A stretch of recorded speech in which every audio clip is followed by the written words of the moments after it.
Je pense qu'on va commencer parce que c'est l'heure.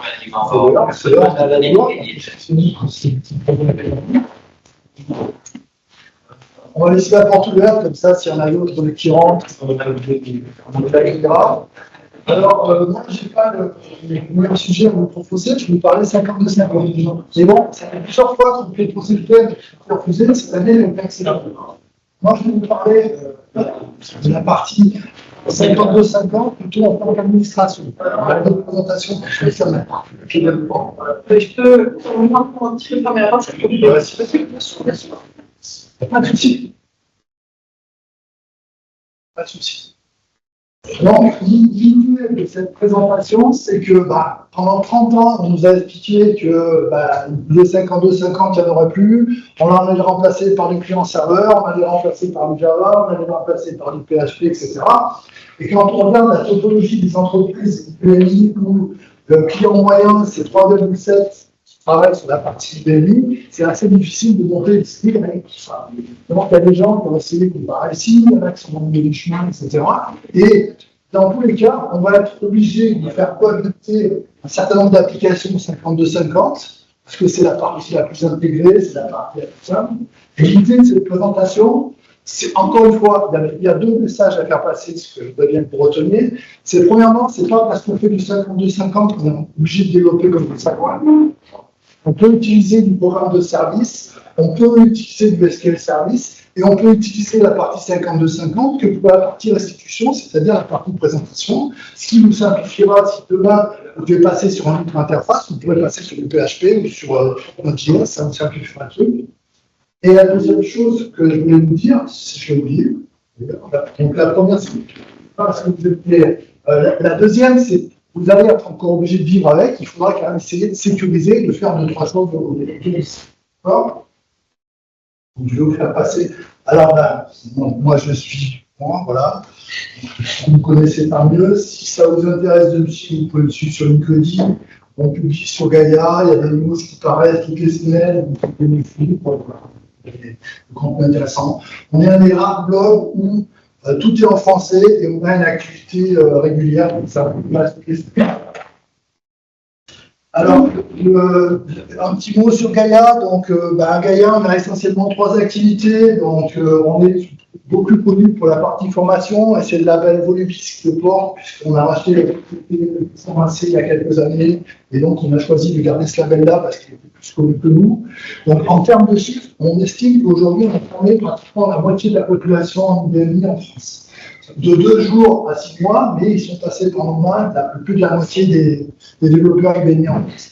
Mais on a également un centre de service qui est basé à Lyon. Donc maintenant, c'est 15-20 personnes qui sont capables de développer un IBMI, qui interviennent pour les clients sur différentes modalités. On parle de TMA, mais ça peut être un peu d'exploitation, ça peut être un truc. L'idée, c'est de faire du sur-mesure, plutôt pour les petites entreprises. On va pas forcément rechercher du très bon client parce qu'on n'a pas la capacité à le faire, mais par contre, on aura l'adaptabilité pour un petit client. On sera capable de s'adapter pour un petit client. La modernisation, ça, si je ne le mets pas dans les slides, on va m'engueuler parce que tout le monde le met et on va me dire que c'est pas bien. La modernisation, on ne va pas non plus se mentir, il arrive un moment où on rattrape de la dette technique qu'on a accumulée pendant des années. La modernisation aujourd'hui, c'est passer en SQL, c'est faire du vrai code, c'est toutes ces choses-là.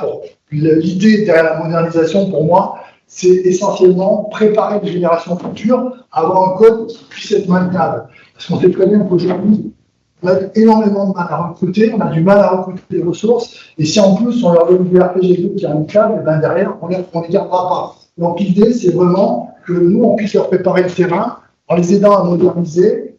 Et encore une fois, on revient à la taille des entreprises, pas un projet tunnel qui va démarrer, qu'on ne verra jamais, c'est faire au fil de l'eau, c'est-à-dire on modifie une transaction, on modifie un truc, là on traduit un SQL d'état, on traduit les écrans, on traduit les trucs, on traduit les codes, on fait des RPG, on essaye de vraiment améliorer. L'expertise technique, vous me connaissez, c'est moi, c'est Nord, c'est Damien, c'est Julien, c'est des gens qui sont intervenus dans les différents événements. Donc c'est ça notre expertise technique. En fait, voilà, je n'en dis pas plus. Une activité que vous connaissez moins, c'est depuis un certain temps, on fait des produits. Et notamment, celui-là, qui est en pleine antenne, c'est un produit qui permet à partir d'une session 52-50, de prendre la main sur une autre session 52-50, de pouvoir passer des commandes, d'avoir accès à la LDA, d'avoir accès à la Qtemp, ça vous parle, et ça vous permet de gagner du temps en maintenance. Donc, on l'a développé d'abord pour nous, pour nos équipes qui justement faisaient de la PMA. Ça leur permettait de gagner un peu de temps parce que, de temps en temps, et quand il y a un fichier qui est dans Qtemp, on ne savait pas comment faire. Donc, voilà l'idée. Donc, tout ça pour vous dire que maintenant, on commence également à faire des produits. On en a un qui intervient dans le monde du SSO, un qui fait des kits, d'accord, qui permet de, en gros, de simplifier toute la partie de kit pour les gens qui sont du BMI, qui sont plutôt des Robert et pas des Kevin, et qui auront du mal à y aller naturellement. C'est pas leur langage naturel. Donc ça permet de faciliter cette entrée. Voilà, donc on fait également des produits si ça vous intéresse. Et le petit jeune qui s'en occupe, c'est Julien, et dans la salle, vous présenterez si vous discutez avec lui. Alors, on est sur le renforcer la sécurité des applications. Alors, je ne vais pas parler que de sécurité, mais l'idée, c'est souvent, quand je discute avec les gens, c'est 52-50, c'est un peu magique, ça démarre, ça tourne, on ne sait pas trop ce qui se passe derrière. Et des fois, on me dit, moi, j'aimerais bien faire ça, ou j'aurais bien aimé faire ça, ou comment on fait ça. Donc, l'idée, c'est de vous donner un peu un fil conducteur de ce qui va se passer quand vous allez démarrer une session 52-50 et comment ça se passe. Je ne vous dis pas tout, mais il y a pas mal de choses qui vont vous éclaircir. Et j'espère qu'à la fin de la session, vous vous direz, maintenant, je sais faire ça, j'ai compris un peu, avant, je n'avais pas compris, etc. Donc, présentation du 52-50, qu'est-ce que c'est? Les valeurs système, les unités, les liens de connexion, les profils des sous-systèmes, le cryptage des flux, le programme d'exit, et puis un petit bonbon sur l'IB Axis Mobile, mais bon, sachant qu'aujourd'hui, il est plus supporté, donc, par contre, vous pourrez trouver d'autres solutions. Donc, le test de 52-50, qu'est-ce que c'est? C'est un protocole propriétaire, d'accord? Et en gros, il est basé à 90% sur les mêmes spécificités qu'un telnet, d'accord? Qu'un protocole telnet. Simplement, ils ont rajouté des fonctions qui nous ont permis à nous, pendant des années, de travailler sur l'IBMI avec un certain nombre de choses. Notamment, ils ont rajouté des doubles fonctions. Ils ont rajouté le fait qu'on puisse supporter le CCSID. Alors, le CCSID, ça énerve tout le monde. Le problème, c'est qu'il faut penser quand même que dans d'autres mondes, il n'y a pas d'équivalent. Donc, quand on arrive à bien le gérer et à bien le comprendre, le CCSID, c'est quelque chose de très important. Ça peut permettre de faire un peu d'Unicode, ça peut permettre de faire un peu de choses, ce qui, dans d'autres environnements, c'est très compliqué. On a même des possibilités graphiques. Alors, quand je mets des possibilités graphiques, il ne faut pas rêver. Mais on a quand même raté une étape. Je pense qu'aujourd'hui, dans les développements 52-50, on pourra avoir des développements qui sont beaucoup mieux faits que les écrans que je vois aujourd'hui. Parce qu'on a la possibilité de gérer la souris, on a la possibilité d'avoir des boutons poussoirs, on a des possibilités qu'on va très très peu utiliser. C'est un peu dommage, parce que quand on voit certaines interfaces de RP, un truc, on se dit qu'ils ne sont pas mirobolants non plus. Moi, je pense qu'on a un petit peu raté. Bon, mais là, par contre, c'est trop tard. On ne va pas y aller. Si on a de la maintenance à faire, on peut améliorer un truc. On ne va pas développer du RPG2. Le cryptage des données, c'est vous pouvez faire du telnet S, d'accord? C'est ce qu'on appelle le telnet S qui va vous permettre de crypter des données. Et vous avez des programmes d'exit. Ça, c'est surtout ce qui est IBMI. Vous avez la possibilité de travailler sur ce qu'on appelle un modèle système centrique où des événements, des programmes vont se déclencher sur des événements et vous pourrez traiter les informations qui sont reçues. Et la plupart du temps, c'est utilisé en termes de sécurité pour donner un accord ou pas. Mais ça peut être simplement utilisé pour loguer, pour donner un complément d'information à un traitement. Donc la première chose, le telnet sur l'IBMI, il se matérialise par un service qu'il va vous falloir démarrer. Si vous voulez qu'il soit démarré automatiquement, il faudra qu'il soit en auto-start. La commande qui va vous permettre de démarrer ce service, c'est le LTR-TCP. Alors, j'espère pour vous qu'il est démarré, mais si par hasard il n'était pas démarré, l'astuce c'est éventuellement de passer par une session ODBC, de le relancer. Ça m'est arrivé d'arriver chez des clients où c'était pas le système, il n'y avait plus de 50 c'était bien embêtant. Alors on a fait le DBC, CL2. STR-TCP, machin, on a pu le démarrer. Bien sûr, à condition qu'on ait le droit. Je suis d'accord. Mais ça m'est arrivé plusieurs fois d'être obligé de faire un peu.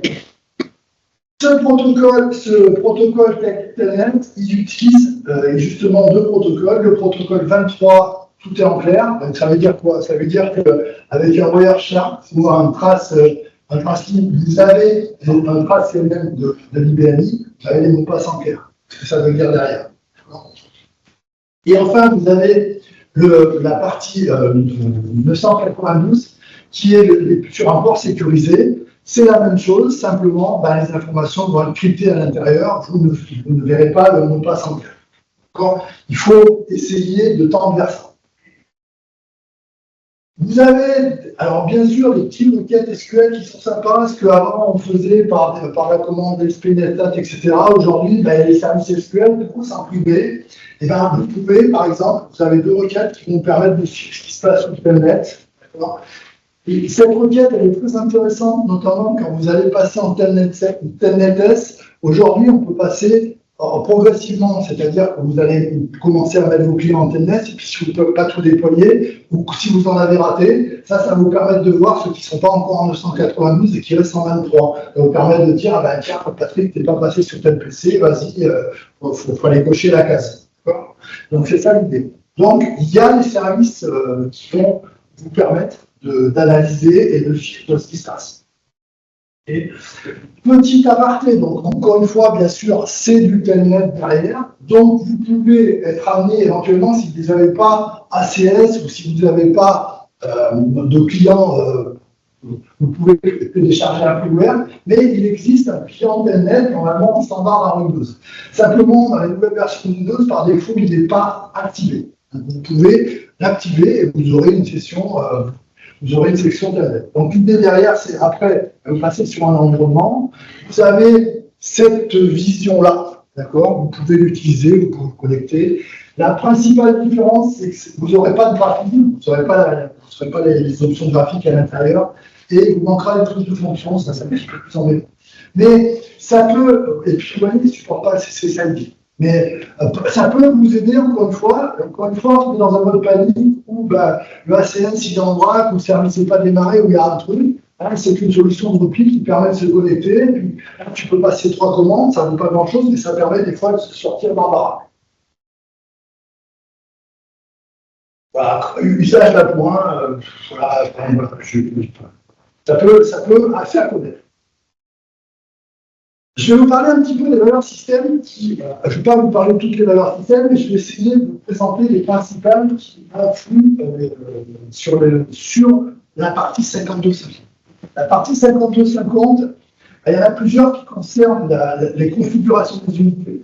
Donc la configuration des unités, on va revoir un petit peu ce que c'est derrière. C'est au sens hyper unitaire, c'est de toute façon un objet qui a un nom, qui fait 10 caractères, d'accord? Et c'est cette unité, c'est ce qui va vous permettre de vous connecter. C'est le nom qui est marqué en haut de votre écran quand vous vous connectez. C'est lui qui va vous permettre de vous connecter.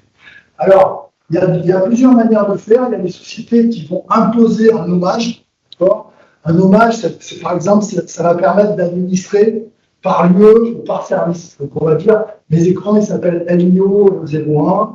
PAR01, etc.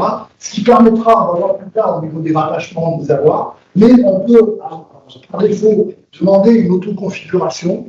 Donc une autoconfiguration, si on ne demande pas un mode 36, on demande un mode normal, vous allez avoir des unités qui s'appellent QPADEV quelque part. Donc vous allez en avoir certainement beaucoup chez vous.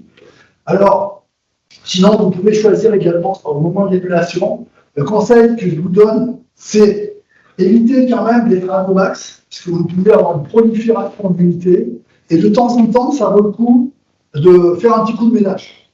Ça ne mange pas de pain. Surtout que si vous êtes en valeur, après, vous désactivez les unités, vous ne faites pas nickel, vous ne faites rien, les unités ne sont pas réutilisables. Donc il faut de temps en temps repasser, avoir un petit CL qui remet moins les unités actives, et puis si vraiment il y en a trop et qui ne servent pas, les flinguer, ce n'est pas la peine de les garder. Il y a beaucoup de fois de faire un petit coup de ménage. Ensuite, vous avez deux valeurs qui vont concerner une activité. Ça reprend un petit peu la partie sécurité. C'est quand vous êtes sur Windows, au bout de 3 minutes, vous n'êtes pas connecté, vous revenez à l'écran d'ouverture, on vous demande de vous consigner, donc faire quelque chose. Donc, vous précisez un délai d'attente. Donc, le délai d'attente, généralement, c'est 3 ou 5 minutes quand c'est actif chez les clients. D'accord. Souvent, 5 minutes, c'est un bon compromis. 10, je sais pas ce que t'en penses. Ouais. Moins de 5, c'est trop bas. Ouais, c'est 5. Donc, ensuite, vous allez indiquer dans une deuxième valeur qu'est-ce qui va se passer quand vous allez activer ce délai. Alors, vous pouvez demander l'arrêt du travail, d'accord? Vous pouvez demander la déconnexion du travail. Donc, si vous demandez l'arrêt du travail, ben là, il n'y a rien, pas de question à se poser, ben, votre travail est déconnecté. Si vous mettez la valeur DSCJob, il va essayer de garder votre travail en session et il va essayer de vous reconnecter par une valeur système qui est fixée, qui est par défaut à 2 heures, de vous reconnecter sur cette session. Alors, il va essayer de vous reconnecter sur cette session. Alors, souvent, là, je ne vais pas mis, on tape dans l'autre valeur pour dire que ce n'est pas la peine d'essayer de se reconnecter pendant 2 heures. On considère que c'est le mec qui s'est.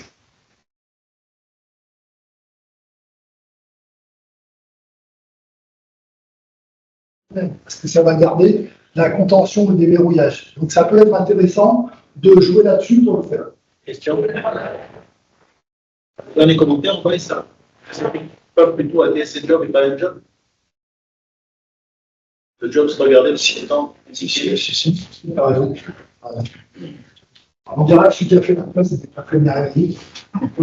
Je changerai la condition. C'est ma faute.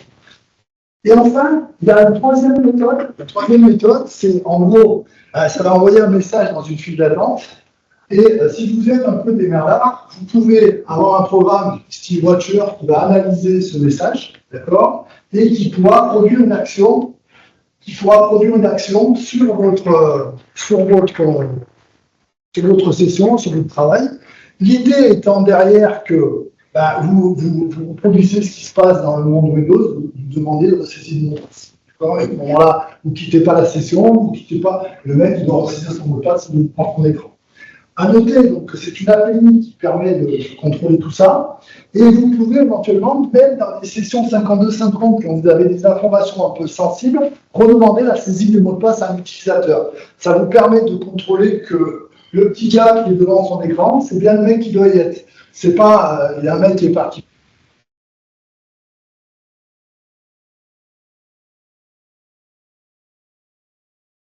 Donc l'idée, là, ici, vraiment, c'est d'avoir un petit mot de passe. La petite remarque ici, elle est importante, c'est, moi j'avais des clients qui avaient mis ça en place, la première chose que je faisais, c'est que je faisais appel système, et puis je sortais, d'accord? Donc le problème, c'est qu'à un moment où, si vous voulez que ces programmes ils soient impactants, vous serez obligé de vous préoccuper de la problématique de la TTN et du système request. Ça, c'est des touches qui sont à plat partout.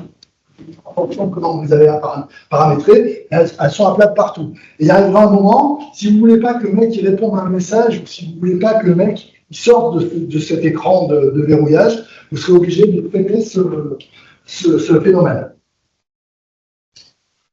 Qmaxin, Qmaxin, je n'insiste pas, c'est le nombre de signatures avant la désactivation et ce qui se passe derrière. Donc, la plupart du temps, on est entre 3 et 5. Et derrière, on va dire plutôt désactiver l'unité de profil. Et c'est quand on fait désactiver l'unité de profil qu'on a une prolifération d'unités qui vont rester. C'est dans ce cas-là, souvent, il faut faire ménage. Mais les préconisations IBM, c'est QLMT d'Excel. Alors, QLMT d'Excel, ça a été souvent, ça a été pendant longtemps de valeur bouton poussoir, c'était mieux ou non. Et pour lui, on peut en gros indiquer le nombre de sessions.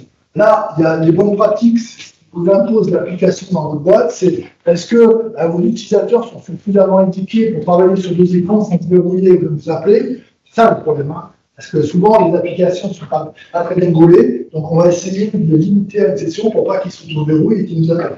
Mais si tout se passe bien, vous pouvez très bien ouvrir et de laisser plusieurs sessions. Et c'est une valeur en plus qu'on retrouve au niveau du profil. Donc vous pouvez dire par exemple, par défaut, il y a le défaut, c'est bon, et puis tel utilisateur il a le droit ou pas, ou à l'inverse, mes utilisateurs sont bien indiqués, par défaut ils ont le droit à 5, mais Robert de la Compa, c'est plus possible, j'en ai une. Ça l'idée derrière. Puis l'NTC.fr, c'est une valeur qui va dire que pour vous connecter sur un écran, vous devez avoir une autorisation explicite sur l'unité. Si vous n'êtes pas autorisé sur l'unité, vous ne pouvez pas vous connecter avec CKDM de la WC. Vous n'avez pas le droit de vous connecter avec un profil de type ce que vous pouvez faire sur YouTube. Donc ça vous verrouille, ça évite le 52-50 par inadvertance sur une session. Alors par contre, attention, toujours pareil, ça ne vous limite pas les autres accès. Il ne faut pas penser que c'est une protection absolue, parce que ça ne vous limitera pas d'un accès au DBC ou d'un accès DRDA.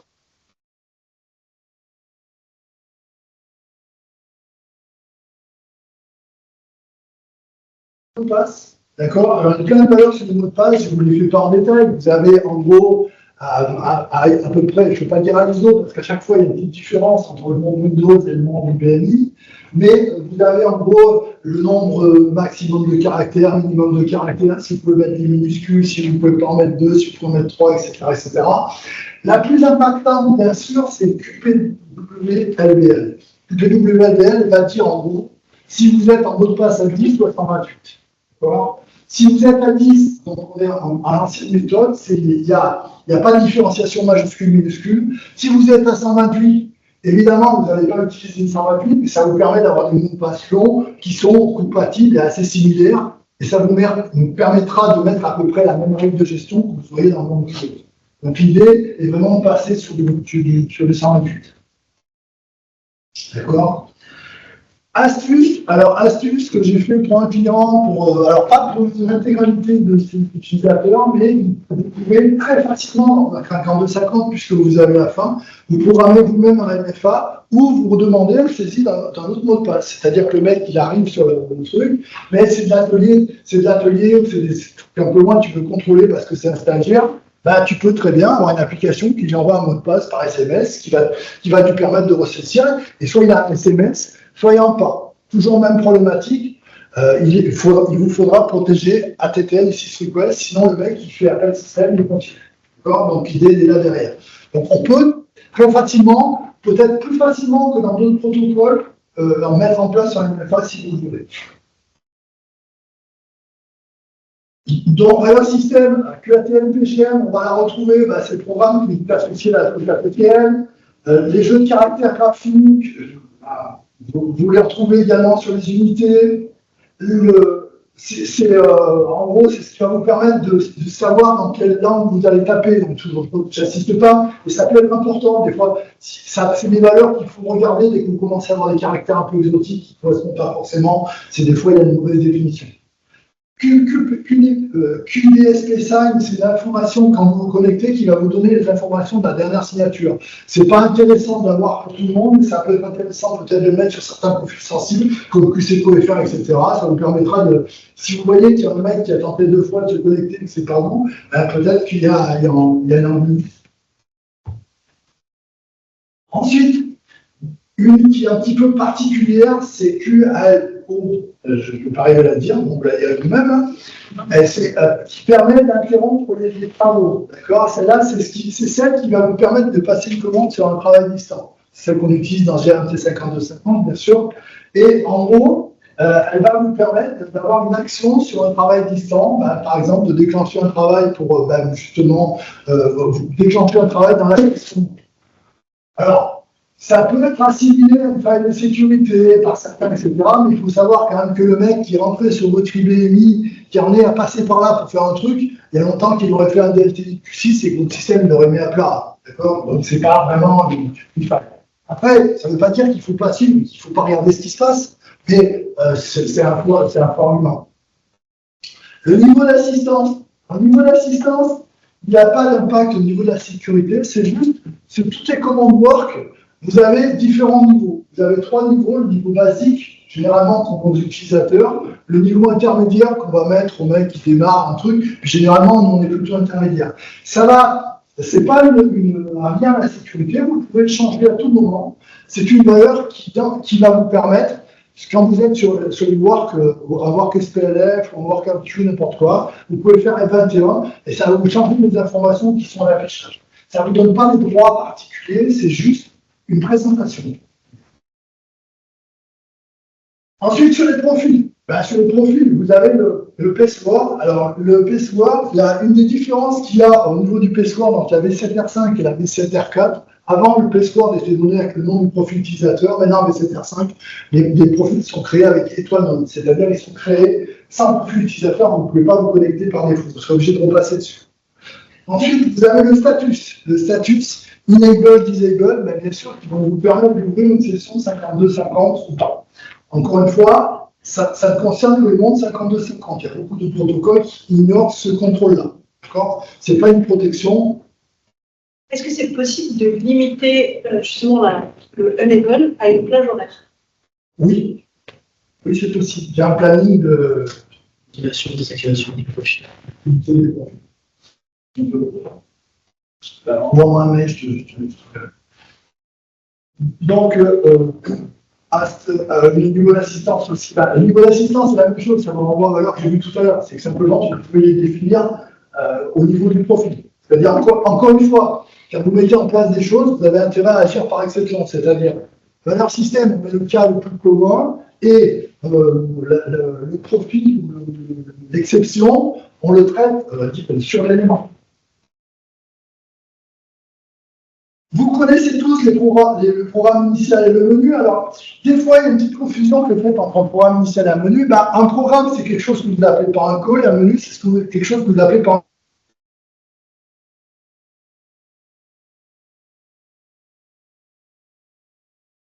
Vous pouvez très bien avoir un programme initial qui va vous rajouter des petites bibliothèques, qui va vous mettre des éléments, qui va vous créer des choses en Python, qui va vous mettre à la LDA, etc. Ça arrive. Et derrière, vous pouvez très bien passer sur un menu. Très souvent, pour les applicatifs PHP, les applicatifs utilisateurs, on change cette partie-là, on va mettre sign-off, et c'est le programme initial qui va lui-même déclencher l'affichage d'un écran. On ne passera pas par un menu. D'accord? C'est très souvent fait. Mais il pourrait y avoir les deux. Et puis, souvent, les profils techniques des IBMI, ils arrivent sur le menu main par défaut. C'est le menu que vous allez rentrer, vous saisir, et éventuellement, il y a un programme initial. LNT-CPP. Alors, LNT-CPP, j'ai mis deux valeurs, il y en a trois, il y en a une, je ne sais pas, je choisis de temps. Donc, LNT-CPP, vous ne pouvez pas utiliser. Alors, on dit on ne peut pas utiliser des commandes, c'est faux. C'est pas on ne peut pas utiliser des commandes, c'est on ne peut pas utiliser des commandes qui n'ont pas été allouées à cet environnement. C'est-à-dire qu'on peut le préciser que tu les utilises quand même. Il y a certaines commandes qui sont utilisables, même dans un environnement restreint. Et ça, c'est intéressant, notamment par exemple si vous faites des commandes à vous, que vous voulez qu'elles soient utilisables pour un utilisateur qui est en environnement restreint, vous pouvez les utiliser. Et enfin, vous avez donc oui ou non, est-ce qu'il pourra exécuter des commandes? Alors ça concerne également trop de choses. Cette valeur-là concerne également les écrans quand vous vous connectez en 5250 et que vous avez laissé les liens par défaut. Si vous êtes à Yes, vous pouvez changer le programme initial, le menu et la bibliothèque en cours, ce qui peut être embêtant dans certains cas. Alors ça peut vous sauver les miches. Moi, ça m'est arrivé deux fois où il y avait plus d'objets, où ça a été mal configuré, j'ai pu remettre, repartir, machin. Mais pour un utilisateur, ce n'est pas un mode de fonctionnement normal. Ce n'est pas l'idée qui est derrière. D'accord? Donc ça, voilà. Il y a une valeur qui n'est pas facile. Et aussi la commande change profile qui est moins connue. Change profile. Pour les capabilities. Oui. Je ne suis pas change user PRF, change profile. Change profile. Change profile. La change profile, c'est la commande qui vous permet de modifier votre profil à vous. Alors que le work user PRF nécessite le CKDM parce que vous pouvez administrer les autres utilisateurs. Il n'est pas pensé. Alors, voilà, on retrouve les mêmes valeurs. Alors, vous avez un delivery. Alors, delivery, c'est pour les messages. C'est en gros, quand vous soumettez, donc vous allez recevoir un message qui va vous dire, alors, vous pouvez avoir Notify All Break. Alors, souvent, quand on travaille, quand on est développeur, on va avoir un break. Ça permet d'avoir le résultat tout de suite de ce qui s'est passé.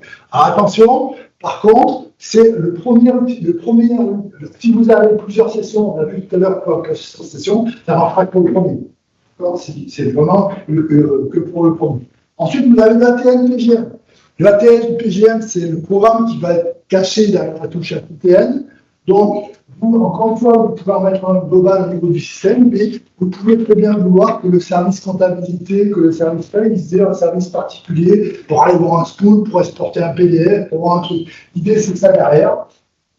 Alors, il existe des programmes ATTN qui sont sympas, qui peuvent être éventuellement paramétrés. L'idée, c'est d'avoir un petit fichier qui s'appelle ATTN avec l'utilisateur derrière, et on lui présente les options qu'il y a derrière. Ça évite de multiplier les menus qui sont immaintenables et d'avoir un petit outil qui est centralisé qui permet d'avoir ça. Il suffit d'avoir l'idée. J'ai remis ici, vous avez également une valeur qui est un peu plus connue, qui s'appelle user OPT, qui vous permet d'avoir des informations en plus.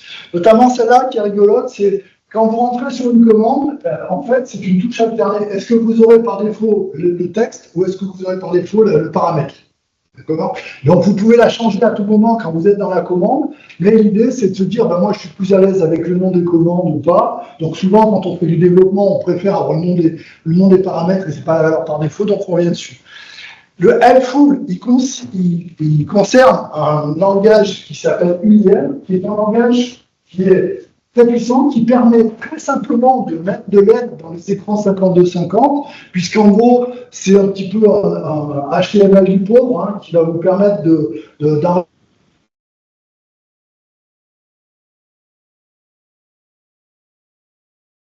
compliqué. Après, si vous n'avez plus qu'à mettre le texte, vous pouvez très facilement faire des trucs. Et donc, du coup, là, il va vous dire, est-ce que l'aide, elle va arriver dans une petite fenêtre ou l'aide, elle va arriver en mode complet. C'est ça. Pareil sur, alors je ne me rappelle plus celui-là, j'ai mis, mais je m'en rappelle. Bon.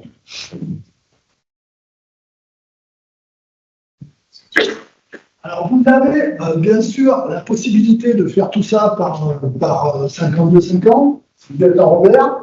Mais si vous êtes un peu vite, je pense que vous préférez utiliser Navigator for I. Il y a des écrans qui sont un petit peu plus sympas, vous retrouvez un petit peu tout ça, donc c'est un petit peu plus facile à gérer. Et puis, les gens qui font de l'administration de Windows, ils font un peu d'administration IBMI et pas forcément tout le temps, ils seront plus à l'aise avec ça. Donc je pense que de toute façon, c'est inéluctable. Et on peut faire exactement la même chose d'un côté que de l'autre, mais bon, si vous pouvez le faire par Navigator for I, il ne faut pas vous en priver. Alors, les unités. Vous avez rencontré deux types d'unités. Les deux types d'unités, c'est les 132 et les 80 caractères. D'accord, vous avez l'habitude. Donc, ça correspond à des types d'unités, 3477 et 3179. Donc, quand vous voyez une unité écran, vous savez par le type quelle est sa taille. Alors, la seule chose auquel il faut faire attention, bien sûr, c'est de ne pas afficher du 132 sur un écran 80. Donc, ça ne marche pas. L'inverse, il s'en fout, il va vous recadrer. Ce ne sera pas forcément joli, mais c'est des choses qu'on voit sur les outils IBM, comme les CU, PDM, il y a un recadrage, on peut jouer, mais c'est ça l'idée. Donc l'idée, c'est derrière. Donc, aujourd'hui, qu'est-ce qu'il est conseillé? C'est de mettre tout le monde en 132. Pas la peine d'avoir risquer d'avoir des problèmes en 80, c'est pas gênant. Donc on met tout le monde en 132. Donc, quand vous êtes en configuration, comme tout à l'heure, il va détecter en fonction de ce que vous avez mis dans votre session ACS, dans votre atelier de ACS, il va vous donner des paramètres. Sinon, vous pouvez les créer vous-même, les préparer, les créer vous-même. Donc là, vous choisissez le type, vous dites que c'est une unité, et vous allez créer votre unité. Ces unités, pour que vous puissiez vous connecter sur le monde IBMI, il va falloir qu'elles aient une entrée, donc ce que nous on appelle rentrer dans un sous-système. Donc elles vont rentrer dans un sous-système par un Workstation Entry, et le Workstation Entry, c'est une commande que vous allez passer en disant je vais rentrer tel écran sur tel écran sur tel sous-système. On peut le faire de trois manières, non générique all, c'est-à-dire vous allez dire l'écran Robert 1, là ici, là vous allez dire LIO Y pour tous les écrans qui commencent par Y, et là all. Donc il faut faire attention, par défaut Clienter est créé avec la valeur all, c'est pour ça qu'il accepte toutes les unités par défaut. Donc si par hasard vous voulez faire du paramétrage, il faudra faire de la restriction, il faudra jouer sur le fait ou de ne pas démarrer Clienter en premier, ou éventuellement de ne pas démarrer du tout et de transférer les autres unités sur d'autres sous-systèmes pour pouvoir les administrer. La règle, c'est qu'une fois qu'une unité est attribuée, même si elle aurait dû, s'il y avait par rapport à l'ordre que j'ai mis tout à l'heure, si elle aurait dû être prise par un autre, c'est trop tard, elle est attribuée. Clienter a une unité all. Attention à l'ordre de démarrage des sous-systèmes, ça peut être important. Moi, ça m'est arrivé des fois, il ne démarrait pas dans le bon ordre, etc. Du coup, l'unité, comme il y avait carrément une entrée, elle n'entrait pas dans le bon sous-système. Ça peut être embêtant pour administrer, il faut y faire attention. Pour qu'elle soit utilisable, il faut que l'unité soit on, sinon elle n'est pas utilisable. Pensez donc à faire le ménage sur l'autoconfiguration. Le meilleur compromis, c'est quand même les entrées génériques, c'est ce qui est le plus facile à gérer. Alors, ça, c'est une astuce que je vous donne, ça m'a sauvé une ou deux fois, c'est d'avoir une entrée spécifique que vous appelez secours dans QInter. Le jour dans QCTL, pardon, donc le système de contrôle, excusez-moi. L'idée, c'est quoi? C'est que le jour, encore une fois, où le QInter n'est pas démarré, vous avez un problème, vous mettez dans votre nom de session le nom secours, vous démarrez, vous êtes tranquille, si vous pouvez faire pratiquement ce que vous feriez à la console. Ensuite, la mire de connexion. Alors, la mire de connexion, tout le monde sait ce que c'est l'écran qui va vous permettre de vous connecter où vous allez rentrer votre mot de passe. Donc, il est composé de 5 zones, d'accord?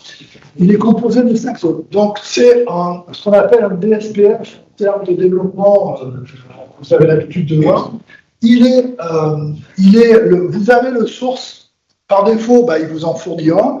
Le source vous est donné dans QGPL, donc vous pouvez le customiser. Donc, le source est donné. Il y en a deux. Pourquoi? Parce qu'il y en a un qui a un mot de passe à 10 caractères et un qui a un mot de passe à 128. Pas de blague, si vous êtes à 128, on ne mettez pas un écran à 10. Là, ça marche moins bien.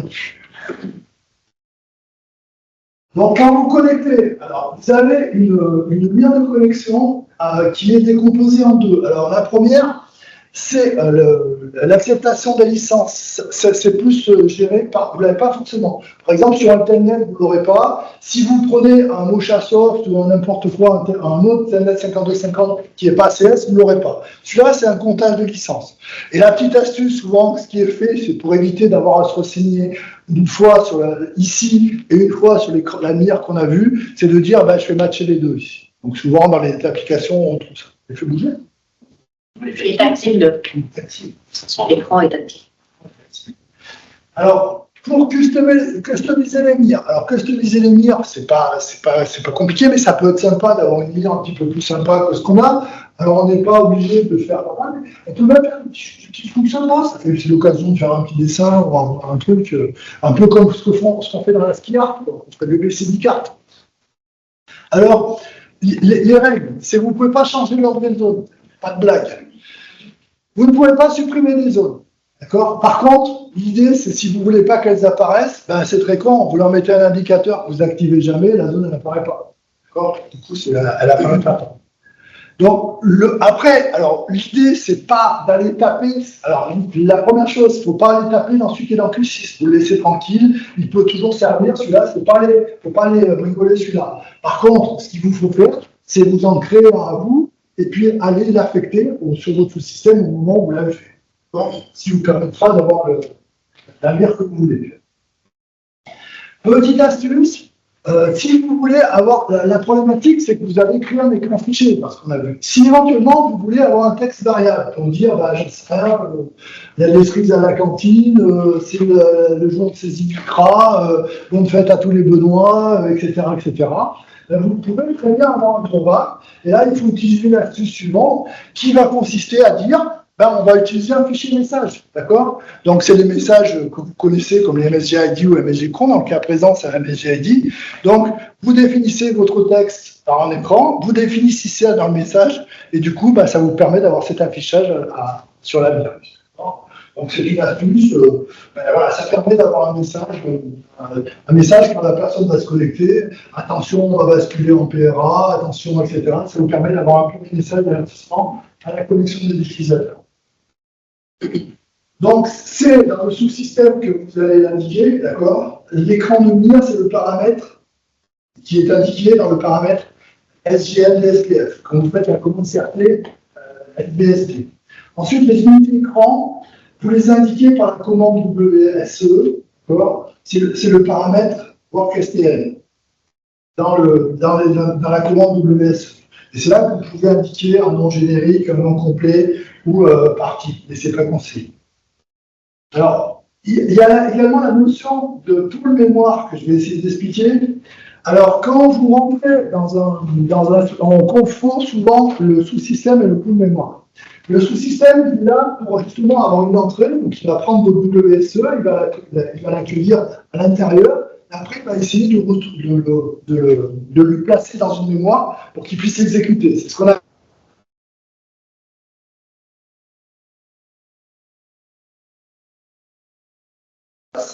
Il y a une table qui s'appelle le routine entry, d'accord? Et le travail, il va arriver avec une valeur, il va aller voir dans cette table, d'accord? Et cette table, elle va lui donner deux choses. Une priorité d'exécution et un pool pour s'exécuter. Donc, ce qui est très important dans votre sous-système, c'est de temps en temps d'aller voir ce qu'il y a dans le RTGE, d'accord? Add routine table. Donc, ça vous permet de définir ce que vous allez faire. Donc, l'idée, c'est de savoir comment ça se passe. Et étant donné que ça va donner également la priorité, ça va vous donner une notion de classe. Généralement, on ne va pas créer des classes, on utilise la classe communautaire. Et vous avez l'habitude, généralement, les travaux ils sont en priorité 20 et avec des temps d'exécution de 2000. Alors que les batchs, ils seront moins prioritaires, mais ils iraient consommer plus de temps. Ça veut dire que de temps en temps, pour certains travaux, pour certaines optimisations, vous pouvez éventuellement jouer dessus. Mais c'est pas, encore une fois, c'est par exception. Il ne faut pas le faire par tout le monde. Le problème de la priorisation des choses, c'est que si vous priorisez tout le monde, là, le monde, ça ne marche pas. Donc, il faut vraiment le faire au cas par cas. Donc, vous retrouvez tout ça. Généralement, la valeur de comparaison qui est amenée par un travail interactif, c'est QCMDI. Par convention de nommage, QCMDI, un mec de l'IBMI qui connaît un peu, il va dire QCMD, c'est un environnement AS400, par opposition à des anciennes sessions qui seraient en 36 ou en 38, et I, c'est de l'interactif. Et donc, il va chercher une donnée qui correspond à la table de l'image, et il va lui donner les éléments qui vont lui permettre de s'exécuter. Voilà, et après, vous allez sur l'écran, c'est pas très compliqué. Donc le principe, il est là. C'est la donnée de routage, elle va dire, une fois que mon job est rentré dans le sous-système, je lui donne telle priorité et je le mets dans tel point. Et là, votre travail il peut s'exécuter. Mais si vous n'avez pas l'ensemble de ces éléments, ça ne marche pas. Donc il peut très bien, par exemple, vous créer un nouveau sous-système et vous aurez un message s'il n'y a pas de données de routage qui existent dedans. Parce qu'il ne saura pas comment faire une fois qu'il est rentré. Donc sur le travail, la finalité du travail, vous retrouvez ce qui est classique, c'est vous retrouvez du 22 000. Et si par hasard vous travaillez sur la console, vous aurez du 10. C'est une priorité plus importante. Donc là, on a vu comment se connecter, on a vu comment un travail est rentré dans un sous-système. Maintenant, on retrouve la notion de, par défaut, le telnet, tout passe en clair. Donc l'idée, c'est si on ne veut pas que les travaux passent en clair, il va falloir qu'on fasse quelque chose. Nous, sur l'UBMI, il y a un truc qui est assez bien fait, c'est DCM qui va nous permettre de gérer, de centraliser nos certificats et qui va nous permettre, derrière, de les affecter à des services. Telnet, il n'excède pas la règle. Donc, on peut le faire. Donc, vous devrez créer un certificat, deux types de certificats. Les certificats auto-signés que vous créez sur un coin de table qui vont vous permettre de crypter tranquillement votre information. Et les grands groupes qui ont des certificats qui sont reconnus par les autorités, qui vont vous être fournis. À ce moment-là, il faudra les gérer et les importer à chaque fois. Donc, c'est les deux méthodes qu'il y a. Et derrière, vous accédez à votre... vous accédez à votre certificat que vous avez posé. Bien sûr, il faudra bien vérifier que dans le démarrage du service Telnet, que vous avez la fameuse commande, vous ayez le paramètre admettre le service. Vous pouvez le forcer en disant obligatoire, c'est un peu brutal et peut pouvoir avoir des problèmes. Je vous conseille au début de conseiller en disant je l'admets et de suivre par rapport au protocole, ce qu'on a dit tout à l'heure. Ce qui reste en 23, c'est qu'on a oublié de les passer avant de verrouiller tout. Sinon, c'est pas bon. Donc, ensuite, une fois que vous avez paramétré, vous êtes obligé de passer sur ACS. Donc, sur ACS, vous allez indiquer que vous êtes en TLS. Par défaut, il va vous dire c'est du 992. À la première connexion, il va vous envoyer une empreinte pour vous dire, voilà, en gros, là, c'est pour identifier le serveur qui est en face.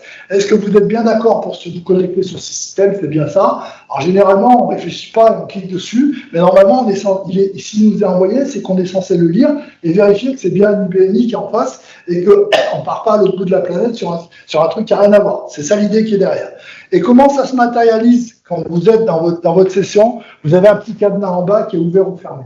Si votre cadenas en bas est ouvert, ça veut dire que vous êtes en non sécurisé. Si votre cadenas est fermé, ça veut dire que votre application est sécurisée.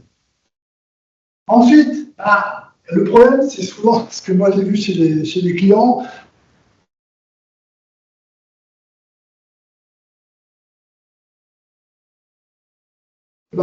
On fait que le 8 juin, il n'y a personne qui va pouvoir se connecter, qui fait un certificat. Mais bon, tant pis. Alors, quoi? Il y a un service SQL qui vous permet de vous connecter.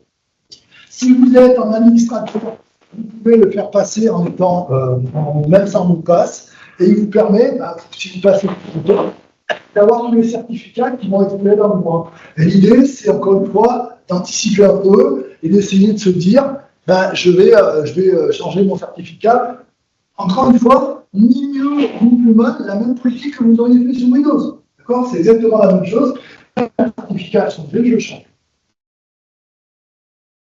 Ensuite, une des particularités de l'IBMI qui est très intéressante, c'est qu'on peut mettre en place des programmes d'exit. Les programmes d'exit, c'est ce que j'ai dit tout à l'heure, c'est des programmes qui vont s'exécuter avant ou pendant un événement qui est fixé par le système, et il y en a un certain nombre sur 5250 qui sont bien intégrés, qui vous permettent de faire ça. Alors, pour les mettre en place, je n'ai pas mis d'exemple de code, mais vous en trouverez sur Internet, c'est un truc. Pour les mettre en place, il faut aller vers Workagent ou directement par la commande adexit PGM, et par contre, il faut penser à arrêter le service. Pour que la prise en compte soit faite, il faut arrêter le service. Soit vous le faites avant un IPL, soit vous arrêtez le service et vous connectez. Par contre, attention, les mecs qui sont en train de connecter à l'autre bout du monde, machin, sur la machine, si vous arrêtez le service, ils perdent tout. D'accord? Donc, ça veut dire que pour le mettre en place, il faut que vous fassiez, pas en mode restreint, mais en mode, vous n'avez pas d'utilisateur 50-50. Les points ici. Vous avez le premier, là. C'est la panne de prononcer. Ce programme vous permet d'intervenir sur un travail en exécutant. C'est celui-là qui va vous permettre d'exécuter une commande sur un travail distant. Donc, il faut qu'il soit mis en place. Et la particularité, c'est que ce travail-là, il va dépendre d'une autre valeur système pour dire si c'est autorisé ou pas par rapport à l'utilisateur. Donc, vous allez définir, ça c'est très particulier, là c'est un peu compliqué, vous allez définir. La valeur système, tu job interrupt, elle est dynamique ou il faut redémarrer la machine pour que ça soit plus Je crois qu'elle est dynamique. Oui, elle est dynamique, puisque vous installez. Par contre, la difficulté derrière, c'est qu'il va falloir également agir au niveau de l'utilisateur pour dire ceux qui sont sensibles. On peut mettre 9 programmes auxquels ils sont sensibles sur les utilisateurs. Donc là, il y a un petit peu de paramétrage. Là, c'est un petit peu compliqué. Donc, il faudra peut-être vous faire accompagner la première fois que vous le faites. C'est un peu difficile, c'est pas évident. Et puis, il n'y a pas beaucoup de documentation dessus. Ça peut être un peu le premier, puis un peu les yeux, généralement.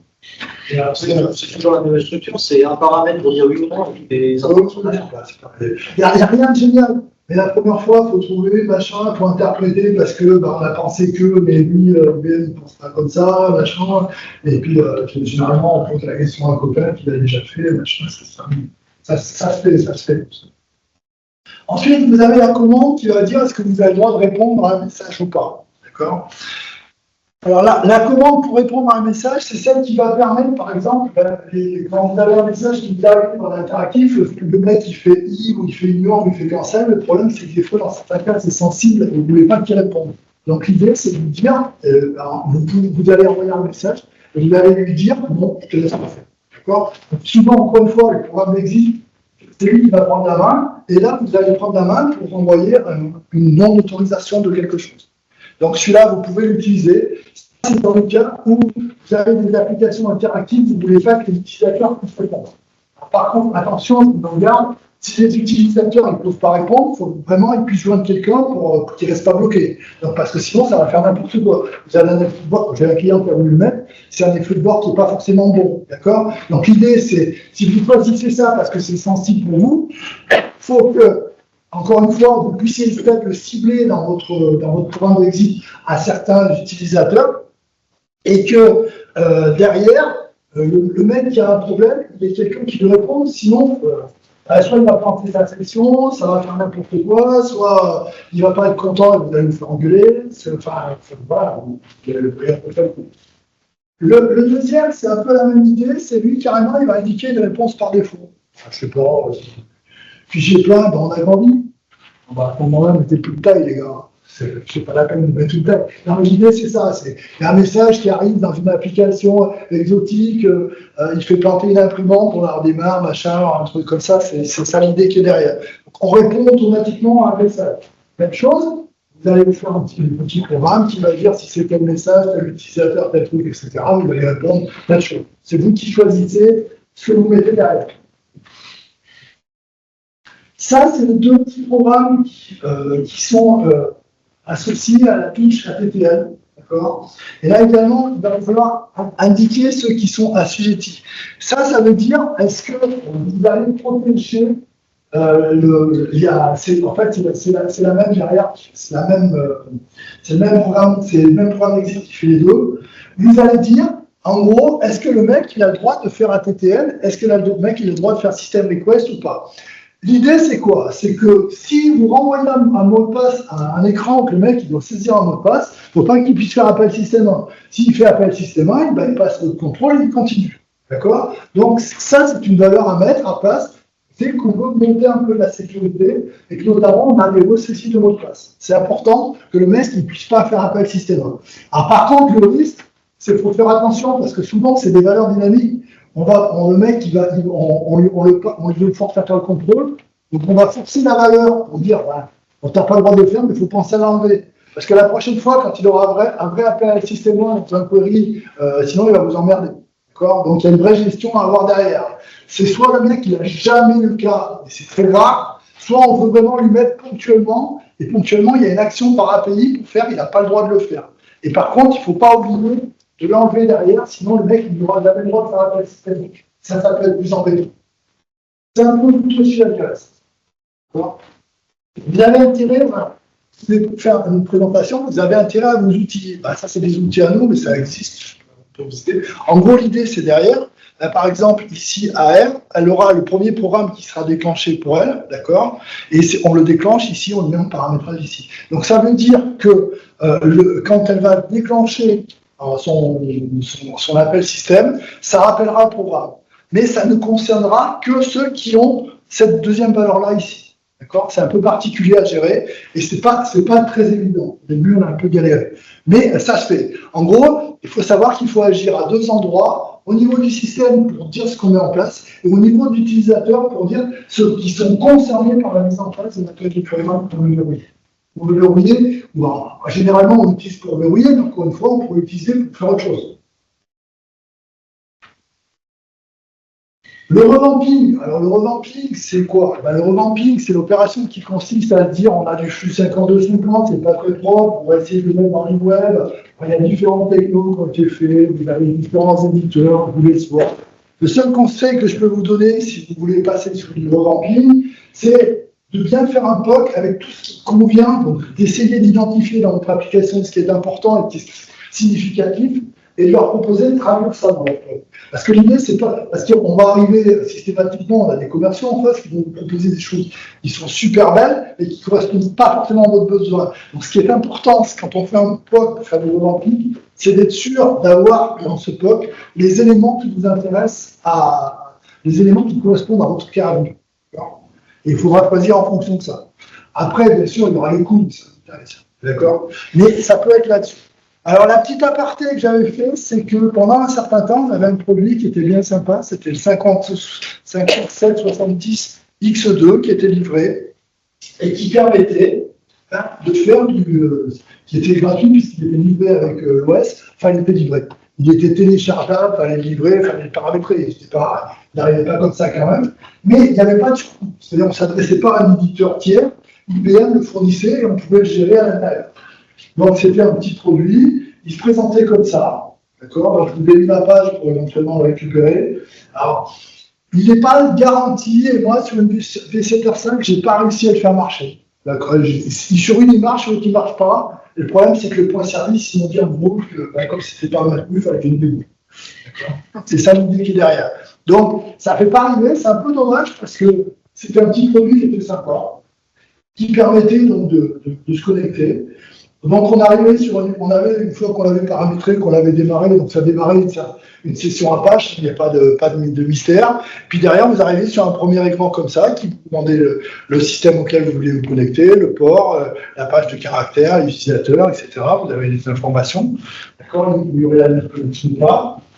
Du classique, vous vous connectiez. Vous avez une mire de connexion qui arrivait comme ça. On l'a vu sur la précédente, on aurait pu la fusionner et lui demander que la première mire où il y avait l'authentification, comme dans la CS. Là, on arrivait là-dessus. Vous avez des écrans avec des polices qui étaient à peu près proportionnels et à peu près sympas. Vous avez un écran à peu près comme ça, vous vous débrouillez, il y avait des petites astuces, il y avait des petites choses. Ben, ça vous permettait d'avoir un écran. Et puis, pour l'utilisateur occasionnel qui devait contrôler, qui devait rendre une licence, qui devait voir un numéro de temps en temps, c'était un chauffage d'appoint. Ça vous permettait d'utiliser. Voilà une petite URLographie de ce que j'ai présenté avec les différents trucs. Donc, il y a la liste des programmes il y a l'adresse de notre blog, il y a un truc que j'avais trouvé intéressant sur le Power IBM, le Telnet, le RFC, etc. Ces différentes URL que j'ai trouvées qui étaient intéressantes pour vous. C'est tout pour moi. Donc, si vous avez des questions, est-ce que tu as développé un petit, sur la mire IBM, par contre, il y a les bords pratiques, sur les de passe, on s'en va du caractère, si des mots de passe n'est pas visible, tu sais plus où t'en es, qu'il y a quelqu'un qui a déjà développé afficher le mot de passe, par contre, le monde Windows, un petit pop-up qui permet de voir ce qu'on a saisi, quoi. Moi, je ne l'ai pas fait. C'est ta mission. Je pense qu'il est crypté directement dans l'écran et que c'est fait au niveau des contrôles écran, ça ne revient pas vers l'IBM. Non, parce que ça part au programme de contrôle, mais aussi il faudrait modifier le programme de contrôle de la mire pour réafficher en clair. C'est du. C'est du. Je ne sais pas. Ouais, mais le problème, c'est qu'il faut trouver la je veux dire, comme au moment de créer, avec le logiciel, les CM, là, on crée comme le certificat manager. Ouais. Donc, en principe, on se connecte sur Windows. On est d'accord? Mais pas ce que l'environnement de l'ASCASA. On crée vous allez sur ce lien-là, c'est super bien expliqué. Oui, attendez. Donc, je veux dire, comme j'ai déjà passé, on crée comme le certificat manager pour qu'on puisse avoir le certificat là implémenté sur le serveur pour qu'on puisse accéder à partir de 55 ans en SSR, c'est-à-dire en crypté. On est d'accord? Donc, au moment d'utiliser le logiciel DCM, donc ça, on est sous Windows. C'est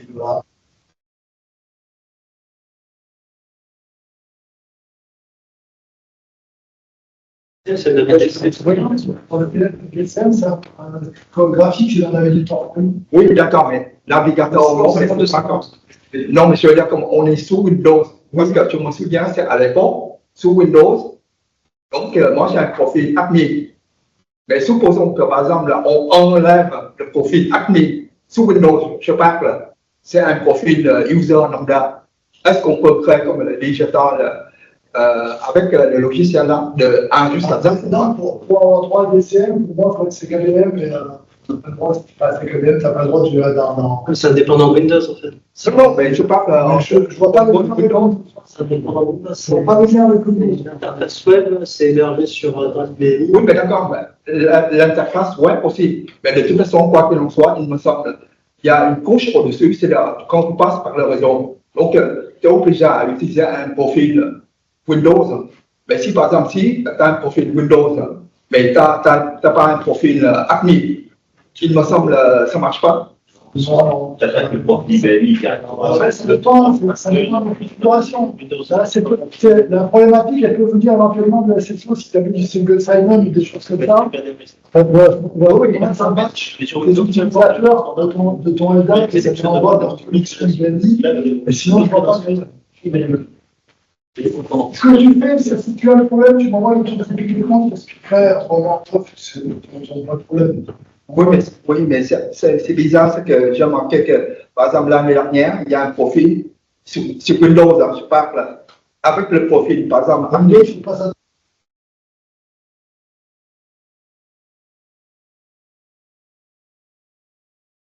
problème et tout, de A jusqu'à Z, et après, il passe, c'est bon. Et après, on renouvelle le certificat. Mais si, par exemple, même profil, si on retire sous Windows le profil admin, mais marqué user lambda, même sur classe 400, on a un profil QC pour faire, mais ça passe pas. D'après j'ai compris, c'est ça. C'est par exemple quand il y a une couche du côté Windows. Je vais regarder le cas précis, mais là, je ne sais pas extrapoler. Je ne sais pas où on regarde. On va regarder le cas. Ça, je ne sais pas répondre. Il y a certainement un truc très particulier dans ton exemple qui fait que tu as quelque chose. Ça, je ne sais pas. Est-ce qu'il y a moyen d'orienter les devices en fin de compte? Moi, j'ai plusieurs systèmes, j'avais une trentaine par filiale. Chaque utilisateur, en fin de compte, correspond à une filiale, à rattacher une filiale. Un programme d'exit qui est exécuté avant, tu peux lui dire, tu fais ce que tu veux, tu peux le regarder. D'accord. Et tu aurais des exemples là-dessus Ouais. Envoie-moi un mail. Tu peux aller très loin. Tu peux forcer l'utilisateur, tu peux forcer plein de choses. Alors, c'est pas l'utilisateur, moi. Non, mais tu peux. En gros, c'est toujours pareil. Tu as ton programme d'exit qui va s'exécuter au démarrage de ta session. Tu as un buffer. Et toi, c'est comme un peu un trigger. Tu vas compléter tes informations ou les changer pour le rerouter. Et sinon, il y a une autre techno qui consiste à laisser rentrer tout le monde dans le même sous-système et à faire un transfert job dedans. Là, j'ai essayé, mais je suis plusieurs fois. Ça marche comme ça. C'est les deux technos qui existent. Soit le programme d'exit, soit tu laisses rentrer dans un premier, et c'est le transfert job derrière qui aiguille les trucs. L'idée, c'est qu'en plus, tu peux dire, lui, il n'a pas le droit, parce que, comme je disais tout à l'heure, par rapport à une plage horaire, tu peux agir là-dessus. Parce que la plage horaire, ce que je vous ai dit tout à l'heure, le planning, c'est que ça va agir pour tout le monde. Par contre, tu peux te dire, peut-être, le mec qui fait de l'édition, il peut se connecter après 23 heures. Par contre, le mec qui a la compta, il n'a pas besoin. Le programme d'exit, il permet d'avoir cette souplesse-là et d'agir. Ça peut te permettre de faire ça.